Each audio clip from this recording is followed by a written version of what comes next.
তাহলে আজকে আমরা শুরু করছি Marxian idea of development. Karl Marx was the most influential socialist thinker on development. Socialist thinker, ঠিক আছে। কথাটার মানে কিন্তু আমরা পরে আলোচনা করছি যে সোশ্যালিস্ট কথাটার মানেটা কি।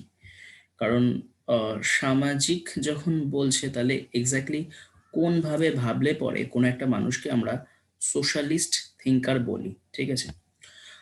তাহলে ডেভেলপমেন্টের বিষয়ে কিভাবে ভেবেছিল, ঠিক আছে, সেটাই আমরা আলোচনা করছি। ডেভেলপমেন্ট মানে আমরা কোন কোন অ্যাঙ্গেল হতে পারে সেগুলো আগে কিছু পড়েছি, জেনেছি। Karl Marx was the most influential socialist thinker on development in the 19th and 20th century. Of late, against the backdrop of the collapse of the socialist economy, Marxian thought has been a subject of critical review. Around half of the world population followed his suggested path of restructuring. তো Karl Marx যে ইকোনমিটা বা ডেভেলপমেন্টের পাথের কথা বলেছিল সেটার নাম ছিল সোশ্যালিস্ট ইকোনমি। সোশ্যালিস্ট ইকোনমি মানে কি, যে সমস্ত ক্ষমতা সেটা সবার মধ্যে সমানভাবে ভাগ করা থাকবে, ইটিসি ইটিসি। তো সেটাই যখন দেখা যায় যে রাশিয়ায় ধাক্কা খেলো, তখন কার্ল মার্কসকে নিয়ে অনেক ক্রিটিসিজম হয়। তার কারণ কার্ল মার্কসের কথা মতো ও তার অনুযায়ী যে ডেভেলপমেন্টের থিওরি সেটাই কিন্তু ছিল, এক second.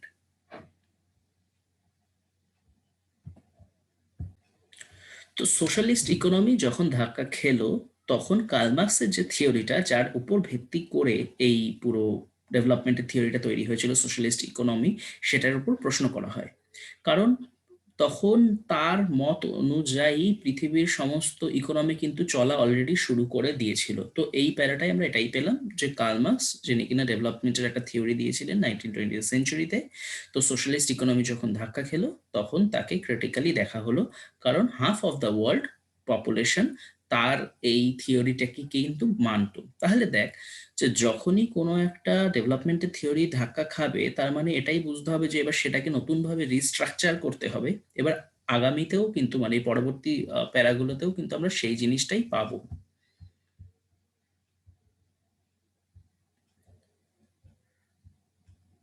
His contribution to the theory of development is simply unparalleled and path breaking. ওকে, আরেকটু এগোই।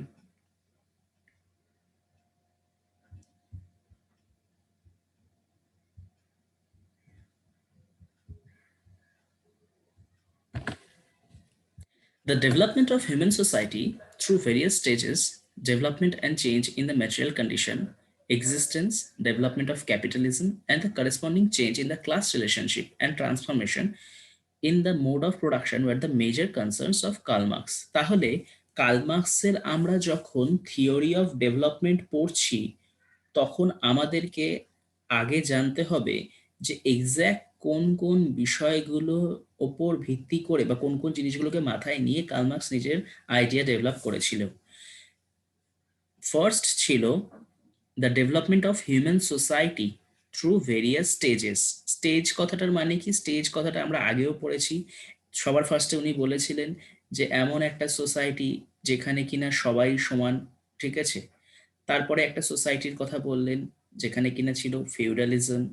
তারপর হচ্ছে ক্যাপিটালিজম। এরকম ভাবে উনি টোটাল যতদূর মনে পড়ছে চারটে সোসাইটির কথা বলেছিলেন। তো সেই যে এক একটা স্টেজ পার করে করে Asiatic society, feudal society, capitalist society, mode of production, প্রত্যেকটা লাস্টে মোড অফ প্রোডাকশন থাকতো। তো সেই যে উনি সোসাইটিগুলোর কথা বলেছিলেন, তো সেইটার মাধ্যমে কিভাবে আমরা ক্যাপিটালিস্ট সোসাইটিতে আসছি, এটা ছিল ওনার একটা কনসার্ন, যে হিউম্যান সোসাইটি কিভাবে বিভিন্ন স্টেজের মাধ্যমে ক্যাপিটালিজমে এসে পৌঁছচ্ছে। Next, development and change in the material condition. Material condition বলতে আমরা কি বুঝি? ম্যাটেরিয়াল বলতে বুঝি বস্তু।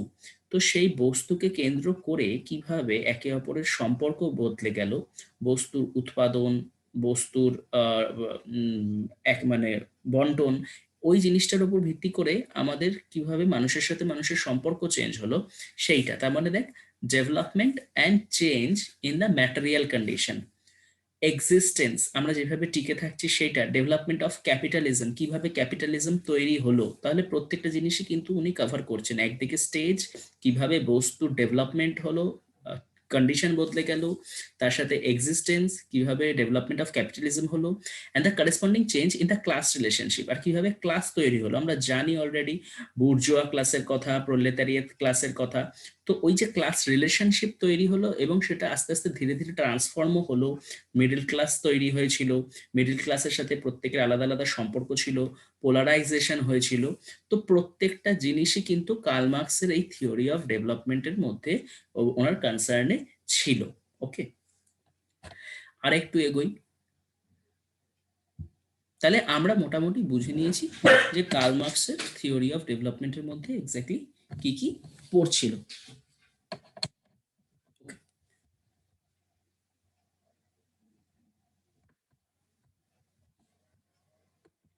প্রোডাকশন, রিলেশন অ্যান্ড ডেভেলপমেন্ট, এইখানে যে আমরা development and change in the material condition ওই লাইনটা পড়েছিলাম, এখানে আমরা সেই রকমই একটা লাইন পাচ্ছি, প্রোডাকশন রিলেশন, যে কোনো একটা প্রোডাক্টকে কেন্দ্র করে যে রিলেশনটা তৈরি হতো এবং কিভাবে তার সাথে ডেভেলপমেন্টটা জড়িত আছে।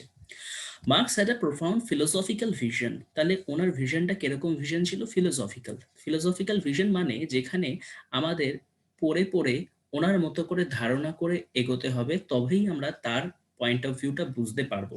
অর্থাৎ তার যে থিঙ্কিংটা সেটা কোনো সলিড বা কনক্রিট কোনো চিন্তা ভাবনা নয়, যেমন এইটা হলো একটা বই, এরকম না। ওনার চিন্তা ভাবনা হচ্ছে যেটা ইউটোপিয়ান। ইউটোপিয়ান মানে হচ্ছে একটা কাল্পনিক চিন্তা ভাবনা, যেই চিন্তা ভাবনা অনুযায়ী আমাদের ভাবতে হবে। তার মানে philosophical vision of the development of human society, which may be understood in terms of material conditions of existence and the dialectic, that is contradiction inbuilt in the material condition of existence. এই ছোট করে বিষয়টা আমি বলে দিচ্ছি যে dialectic কথাটার মানে কি আর ম্যাটেরিয়াল কন্ডিশন কথার মানে কি। এটার জন্য আমাদের যদিও কার্ল মার্কসের একটা থিওরি পড়তে হতো, ডায়ালেকটিক্যাল ম্যাটেরিয়ালিজম, তো এই ডায়ালেকটিক্যাল ম্যাটেরিয়ালিজমটাকেই এইভাবে ভেঙে লিখেছে। What is dialectical materialism? সোজা ভাষায় বলতে গেলে কোনো একটা নির্দিষ্ট সমাজে সেই যে যে সামগ্রীগুলো থাকে যার মাধ্যমে আহ, উৎপাদনটা হয়, সমাজ যত এগোয় সেই সামগ্রীগুলো চেঞ্জ হয়ে যায়। সোজা বাংলা ভাষায় যদি আমরা বোঝার চেষ্টা করি, তাহলে বিষয়টা দাঁড়ায় এরকম যে যখন ফিউডাল সোসাইটি ছিল, ঠিক আছে, ফিউডাল সোসাইটিতে কি দিয়ে চাষ করা হতো? লাঙল, ঠিক আছে, বিভিন্ন জমির জন্য যা যা লাগে। কিন্তু তারপরে নতুন কিছু জিনিস এলো, যেমন কি ইন্ডাস্ট্রিয়াল টুলস। ওকে, এই ইন্ডাস্ট্রিয়াল টুলস যখন বা মেশিনারিজ যখন এলো, তখন এই ফিউডালিজমের যে সমস্ত মেশিনপত্র ছিল তখন সেগুলো হয়ে গেল অকেজো, কারণ সেগুলো আর কোন কাজে লাগবে? কারণ মোড অফ প্রোডাকশনটাই তো চেঞ্জ হয়ে গেছে। আগে মোড অফ প্রোডাকশন ছিল ফিউডাল, সেখান থেকে চলে এলো ইন্ডাস্ট্রিয়াল। কিন্তু বিষয়টা হচ্ছে এটাই, কার্ল মার্কস এটাই বলতে চেয়েছিলেন যে এই ম্যাটেরিয়াল প্রোডাকশনটা চেঞ্জ হয়ে গেলেও রিলেশনস অফ প্রোডাকশনটা এত সহজে চেঞ্জ হয় না। অর্থাৎ একজন যে চাষি, তার সাথে জমির যে সম্পর্কটা ছিল সেই সম্পর্কটা কিন্তু হঠাৎ করে ভেঙে যায় না। চাষিকে আমি বললাম যে এতদিন তুমি লাঙল চাষ করতে, এখন যাও তুমি ইন্ডাস্ট্রিতে গিয়ে কাজ করো। তো এই যে মেশিনপত্র আগে ডেভেলপমেন্ট হয়ে গেছে, কিন্তু তার সাথে তার আগের যে মোড অফ প্রোডাকশন ছিল, চাষির সাথে চাষির আগের যে মোড অফ প্রোডাকশন ছিল তার সাথে যে সম্পর্কটা তার এখনো বিচ্ছিন্ন হয় না। এটাতে আমরা এটাই বলতে পারি যে ম্যাটেরিয়াল কন্ডিশন আগে বদলায়, তারপরে নন ম্যাটেরিয়াল কন্ডিশন বদলায়।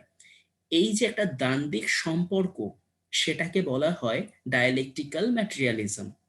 আরো যদি আমি আরেকটু ভালো করে বোঝার চেষ্টা করি, যখন আমাদের এখানে টাইপ রাইটার ছিল, ঠিক আছে, তখন সমস্ত মানুষ টাইপ রাইটারেই শিখতো বা কাজ করত।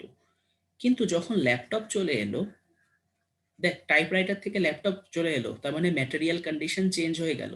কিন্তু যে মানুষটা এতদিন টাইপ রাইটারেই টাইপ করতো, তার সাথে এই টাইপ রাইটারের যে রিলেশনটা তৈরি হয়েছিল, অর্থাৎ রিলেশনশিপ অফ প্রোডাকশন বলছি যেটা আমরা, সেটা কি হঠাৎ করে বদলে যায়? যায় না। ওটাকেই কিন্তু আসলে বলা হয় ডায়ালেকটিক্যাল ম্যাটেরিয়ালিজম। ওকে, যে বস্তুগত দিকটা যত তাড়াতাড়ি বদলে যায়, রিলেশনস অফ প্রোডাকশনটা অত তাড়াতাড়ি বদলায় না। এটা হচ্ছে কার্ল মার্কসের ডায়ালেকটিক্যাল ম্যাটেরিয়ালিজম। তো এটাই এখানে কিন্তু বলেছে, marks had profound philosophical vision of the development of human society, which may be understood in terms of the material conditions of existence and the dialectic, that is contradiction inbuilt in the material condition of existence. এই লাইনটাই কিন্তু এই পুরো বড় কথাটাই ছোট করে লেখা রয়েছে। অর্থাৎ এই লাইনটা যদি মুখস্থ করতে হয় তাহলে মুখস্থ করতে হবে, কিন্তু এর পেছনের গল্পটা হলো এইটা। তাই আশা করি পেছনের গল্পটা জানা থাকলে এই লাইনটা মুখস্থ করতে বা মনে রাখতে অসুবিধা হওয়ার কথা না। Though he has not denied the significance of non-material forces in the process of development. দেখ, নন ম্যাটেরিয়াল ফোর্স মানে যেগুলো বস্তু না, বস্তু না এরকম, তাহলে কি কি হতে পারে? মানুষের ইচ্ছা, নৈতিকতা, আদর্শ, বিশ্বাস, ইটিসি ইটিসি। আর development of human society through various stages, যে সেই নন ম্যাটেরিয়াল যে ফোর্সের মাধ্যমেও ডেভেলপমেন্ট আসে। তাহলে শুধু যে ম্যাটেরিয়াল কন্ডিশনের দ্বারা ডেভেলপমেন্ট আসে তা নয়, নন ম্যাটেরিয়ালের দ্বারাও ডেভেলপমেন্ট আসে, উনি সেটাই বলছেন। কিন্তু সেই নন ম্যাটেরিয়ালের দ্বারা ডেভেলপমেন্টটা আসে ভেরিয়াস স্টেজেস এর মাধ্যমে। ঠিক যেরকম ফার্স্টে ছিল হচ্ছে স্লেভ সোসাইটি, তারপর হচ্ছে ফিউডাল সোসাইটি, তারপর ক্যাপিটালিস্ট সোসাইটি, ঠিক সেটাই যে various stages. He emphasize that material forces and their contradiction, material forces and their contradiction provided the very basic and fundamental condition of development and change in human society. লাইনটা খুবই important. যে material force মানে এই যে বস্তুগুলো বদলে যাচ্ছে। খাতায় আগে হিসাব করা হতো, তারপরে এলো টাইপরাইটার, তারপরে এলো কম্পিউটার, তারপরে এলো নোটপ্যাড, ইটিসি। তাহলে এটাকে আমি কি বলছি? Material force. আর সেটার সাথে মানুষের যে রিলেশনস অফ প্রোডাকশন, ঠিক আছে, অর্থাৎ মানুষ যে নিজেকে অত তাড়াতাড়ি বদলাতে পারছে, এই কন্ট্রাডিকশনটাই কিন্তু আসলে ডেভেলপমেন্টের অন্যতম একটা কারণ। Material forces and their contradiction provided the very basic and fundamental condition of development. যে ম্যাটেরিয়াল এর ওই ফোর্সটা যদি না থাকতো তাহলে কিন্তু ডেভেলপমেন্টটা এত তাড়াতাড়ি আসতে পারতো না। তাই এটা খুবই important. Marx's idea of development is best understood in terms of his analysis and interpretation of the capitalist society. তিনি ক্যাপিটালিস্ট সোসাইটিকে যেভাবে বর্ণনা করেছেন, সেটার ইভলিউশনকে যেভাবে বর্ণনা করেছেন, সেটার স্ট্রাকচার অ্যান্ড ফাংশনিংকে যেভাবে বর্ণনা করেছেন, তার দ্বারা আমরা কার্ল মার্কসের ডেভেলপমেন্টের থিওরিটাকে খুব ভালোভাবে বুঝতে পারছি। এবার বুঝতেই পারছি যে আমরা তো ক্যাপিটালিজম নিয়েই আলোচনা করছি, সেটা কিভাবে এলো, কিভাবে ইভলভ হলো, তার স্ট্রাকচার কি, ফাংশন কি। As a prolific writer, Karl Marx has touched আপন অল দিস। কোন কোন বইতে উনি এই কথাগুলো লিখেছিলেন? বইগুলোর নামগুলো আমরা মুখস্থ করে নেব। Communist manifesto, preface to a contribution to the critic of political economy, the capital. এই বইগুলোই উনি এই কথাগুলো লিখেছিলেন। এত অবধি বুঝতে কোনো রকম সমস্যা?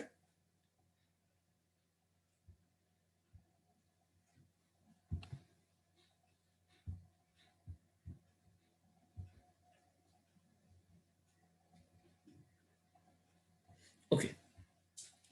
According to Karl Marx, all the legal relations, politics, forms of the states, etc., are to be understood not in terms of development of human mind, but in terms of material condition of life.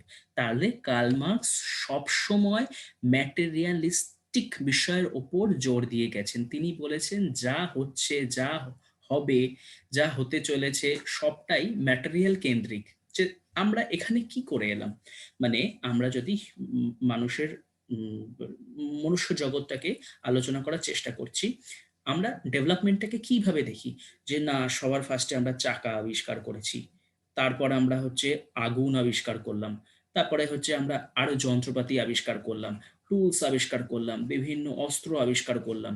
তাহলে সব তো এক একটা material, একটা তো নন material thing নয়।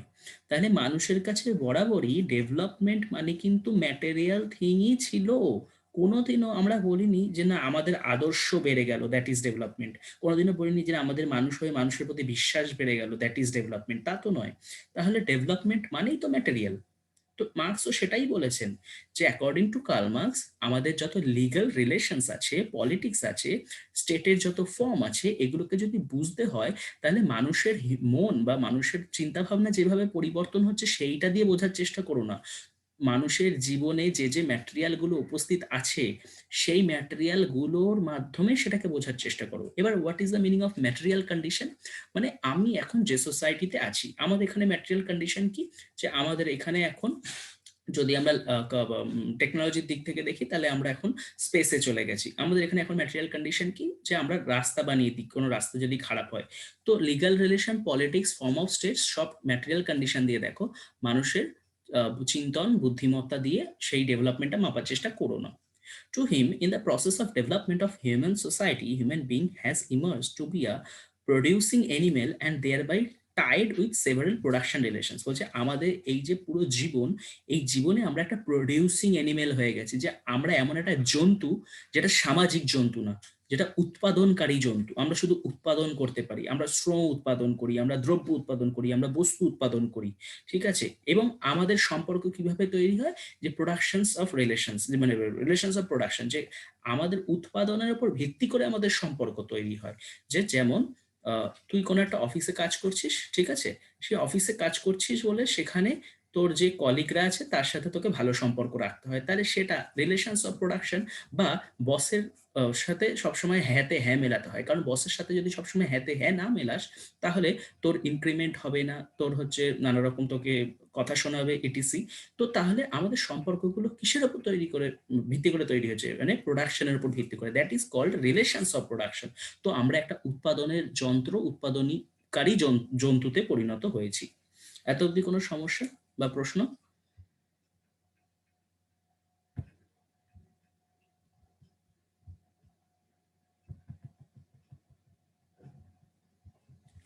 He was very categorical to mention that with the change in the economic foundation, the intersuperstructure, that is the legal, political, religious, aesthetic, or philosophical grade, transferred. In the process of such transformation, individual consciousness is determined not by what he thinks, but by the contradiction of material life, that is the conflict between the social productive forces and relations of production. Consciousness is a part of development in human society. To him, it is not the consciousness of them that determines their existence, but on the contrary, their material condition। এই last লাইনটা খুব important, আসছি, but এই last লাইনটা বোঝার জন্য আমাদের উপরের কথাগুলো বুঝতে হবে একটু। এক second. He was very categorical to mention that with the change in the economic foundation, economic ফাউন্ডেশনে যখন চেঞ্জ আসবে, the interstructure foundation, the interstructure that is legal, political, religious, aesthetic or philosophical get transferred. আমরা একটু curl মার্কসের সেই basic ধারণাটায় ফিরে যাই। Basic ধারণা মানে কি ছিল? The concept of base and superstructure.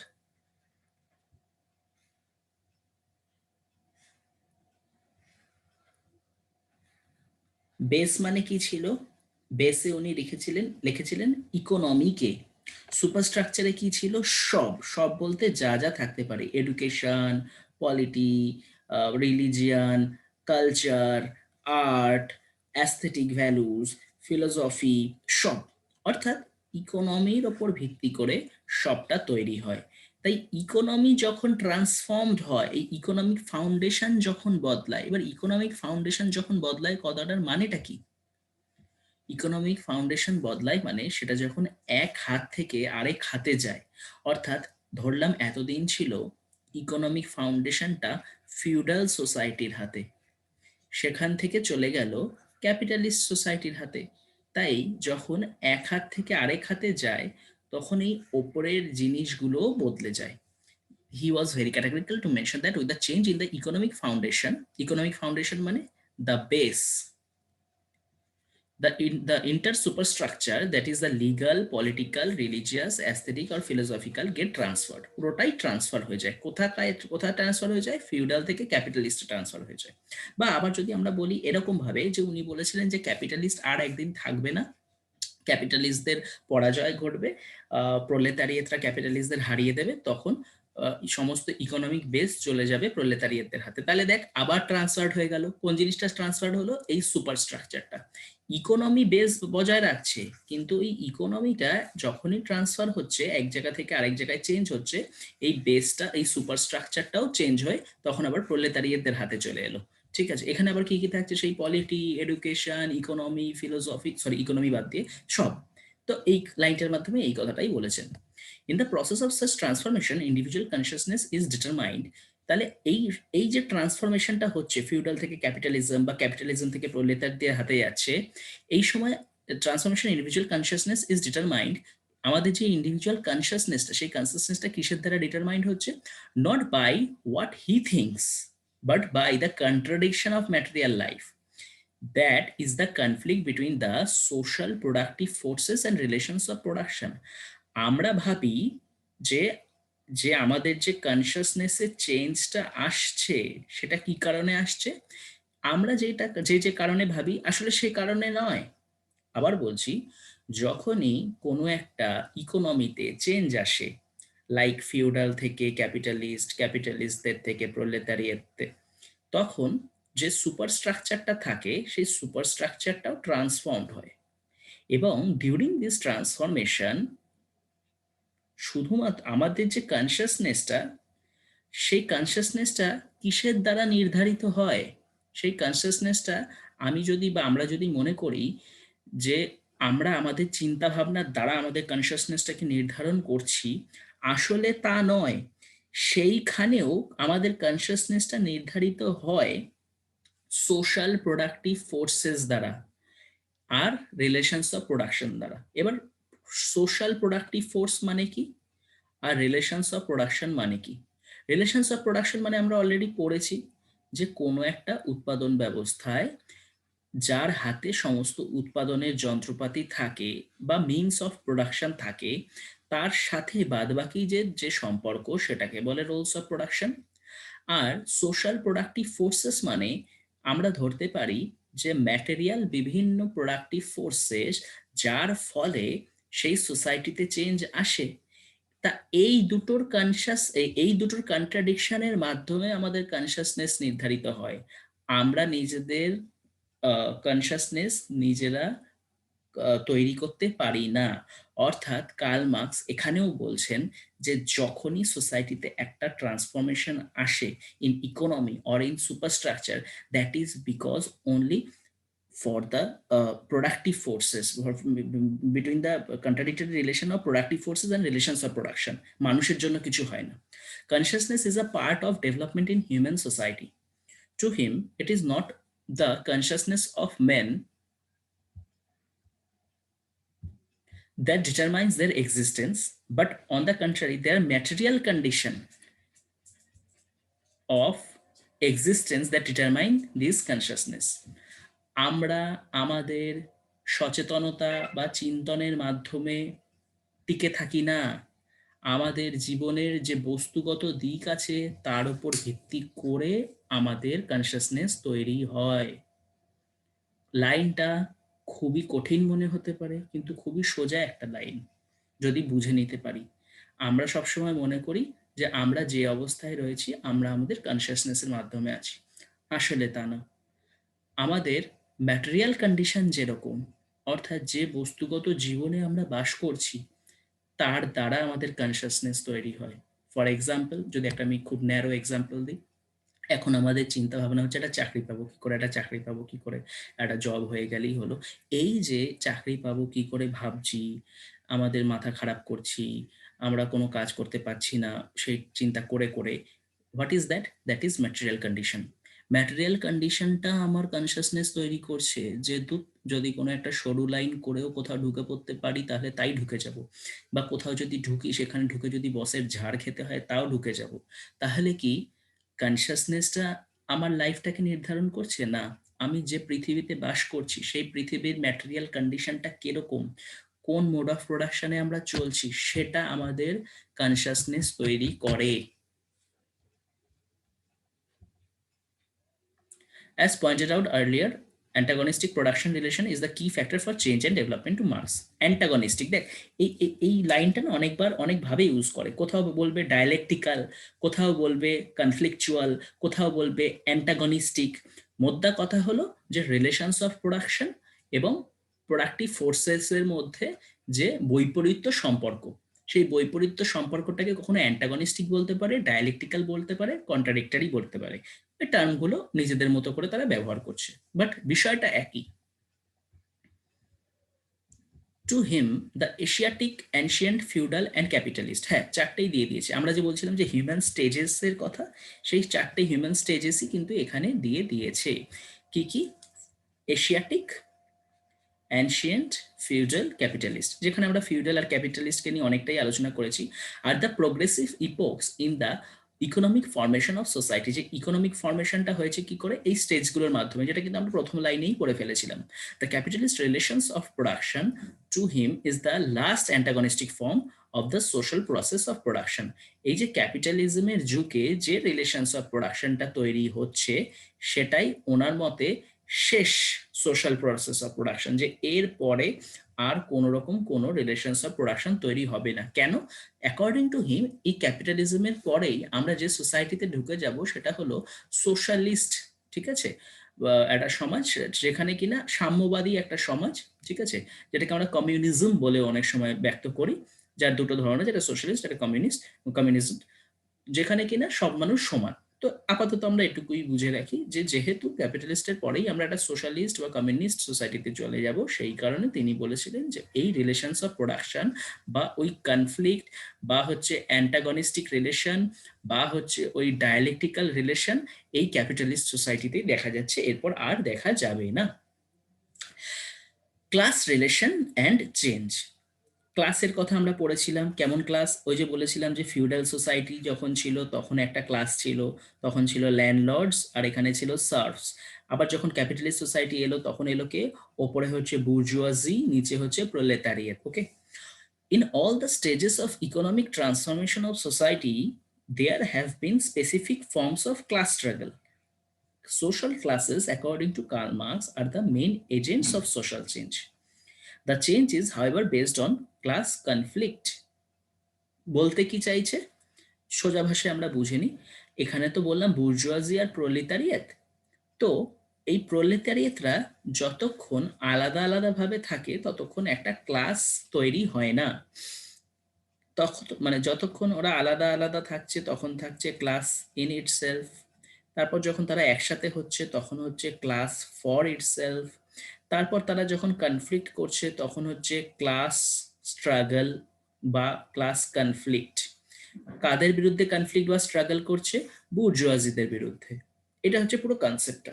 এখানে কিন্তু সেটাই জাস্ট লেখা রয়েছে যে social classes according to Karl Marx are the main agents of social change, যে এই ক্লাসগুলো আছে বলেই, এরা একত্রিত হয় বলেই, এরা চেঞ্জ আনে বলেই সোসাইটিতে চেঞ্জ আসে।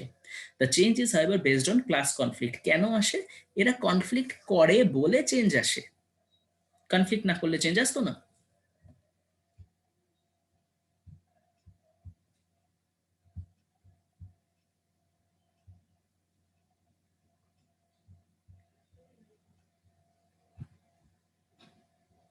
Classes, to Marx, are formed based on objective material conditions.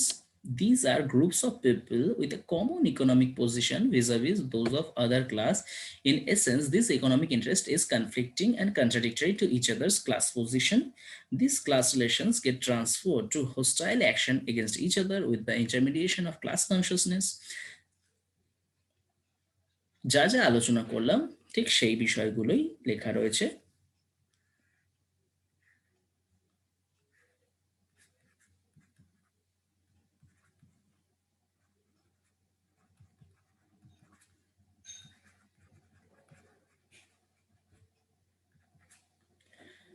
প্রলেতারিয়েট সবসময় কি চেষ্টা করবে? যাতে সে এক্সপ্লয়েটেড না হয়। বুর্জোয়াজি কি চেষ্টা করবে? একে যত বেশি এক্সপ্লয়েট করা যায়। বুর্জোয়া একে যত বেশি এক্সপ্লয়েট করবে তত বেশি করে এ ক্যাপিটাল অ্যাকুমুলেট করতে পারবে। যত বেশি এ ক্যাপিটাল অ্যাকুমুলেট করতে পারবে সে আরেক জায়গায় ইনভেস্ট করতে পারবে, আরেকটা ইন্ডাস্ট্রি তৈরি করতে পারবে। তাই এর একটা নির্দিষ্ট ক্লাস ইন্টারেস্ট আছে। এর ক্লাস ইন্টারেস্ট কি? এর ক্লাস ইন্টারেস্ট হলো যে আমাকে যাতে এক্সপ্লয়েট না করতে পারে।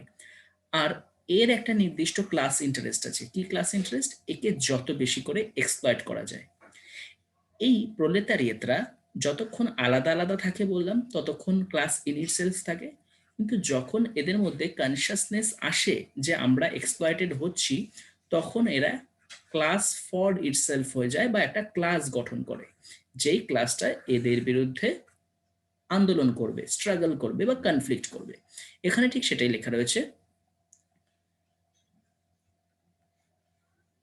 The objective material condition from the basis of for the formation of class in itself, which get transformed in class for itself in the process of transversing of subjective class consciousness. Class consciousness যখন আসে তখন class in ইটসেলফটা class for ইটসেলফে পরিণত হয়, অর্থাৎ আমি যা বললাম ঠিক সেটাই এই প্যারাতে লেখা রয়েছে। To Karl Marx, though the class relation was very complicated in the earlier epochs of history, in the modern stages of capitalism, this has been simplified. In the modern capitalist society, new classes, however, have emerged with new condition of operation and new form of struggle between the bourgeoisie and the proletariat. বলছে আগেকার সমাজে না এত সুন্দর করে class ডিভিশনটা বোঝা যেত না, কিন্তু ক্যাপিটালিস্টদের সমাজের একটা সুবিধা হচ্ছে যে ক্লাসটা খুব সুন্দর করে বোঝা যায়, এই যে বুর্জোয়া, এই যে প্রোলেতারিয়েট। নাও এবার তোমরা নিজেদের ক্লাস ইন্টারেস্টের জন্য মারামারি করো। According to Marx, under capitalism, wage laborers are paupers who grow more rapidly than the population of the wealth. The essential conditions both for the existence and sway for the bourgeoisie class is the formation and augmentation of capital. The advance of industry, whose involuntary promoter is the bourgeoisie, replaces the isolation of the laborer due to competition by the revolutionary combination due to association. The development of modern industry therefore cuts from under its feet the very foundation on which the bourgeoisie produces and appropriates products. বলে দিচ্ছি এই প্যারাটায় কি আছে।